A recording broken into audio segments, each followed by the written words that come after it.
Is this the last time we'll ever see low down payments for mortgages? And is this housing market about to go into a recession? Well, a lot has happened and I'm going to answer those questions for you in this video.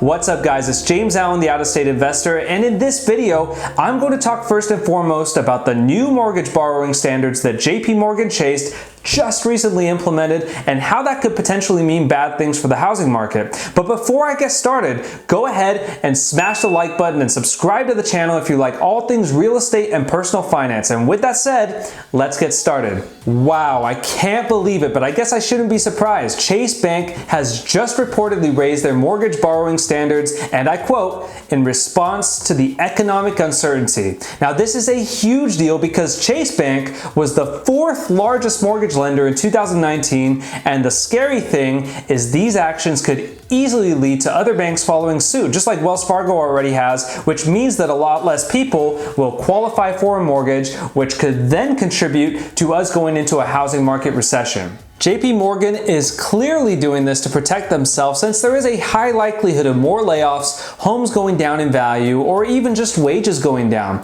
They've also been getting the most refinance requests in over a decade, and with the low staffing that they have at the moment, it's been really hard for them to handle the volume of refinance requests that they've been getting. And I can tell you firsthand, from the lenders that I work close with, it's been the exact same thing for them too. Everyone's been flooded with refinance requests, so tightening their lending standards will also lower the amount of applications that Chase gets from this point on, and considering the fact that they are currently short-staffed, that will help them to operate more efficiently while also mitigating a lot of their risk, attracting more qualified borrowers. And you know what? It actually makes perfect sense, since it was recently reported that requests to delay residential mortgages went up 1,900% in the second half of March. So naturally the banks are going to want to be more conservative in their underwriting. So let me break down the two major changes that JP Morgan Chase just made. The first change is that the new minimum credit score for getting a mortgage is now 700, which is going to make it a lot harder for so many people to qualify.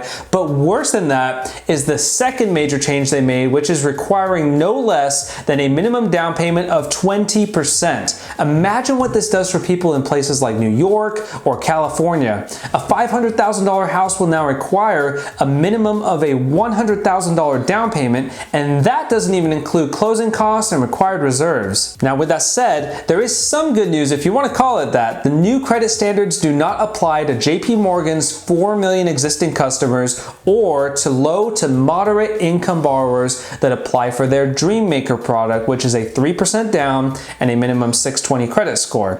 The problem though with the Dream Maker mortgage is that your income has to be at or below the median income for that county. So for instance, if you're in Los Angeles County, the median income for that area is $79,100. So if you were hoping to get a starter home in one of the nicer suburbs for $650,000, you either now have to put 20% down, or your income won't be enough to qualify for that expensive of a house anymore since you're only making under $79,000. So it kind of messes things up for the home buyers who are in the middle class more than anything. Now here's the thing, at this point JP Morgan and Wells Fargo are the only ones I've read about that have made major adjustments to their mortgages, but like I said, I would not be surprised as the situation progresses that more and more banks will follow suit, and if that happens, you're essentially eliminating a massive pool of buyers that no longer qualify, and that will begin to have a huge effect on the housing market and could be enough to put us in a housing market recession. In fact, the National Association of Realtors just announced last month that home sales could fall around 10% in just the short term alone. So a lot is going to ride on how long this virus situation plays out,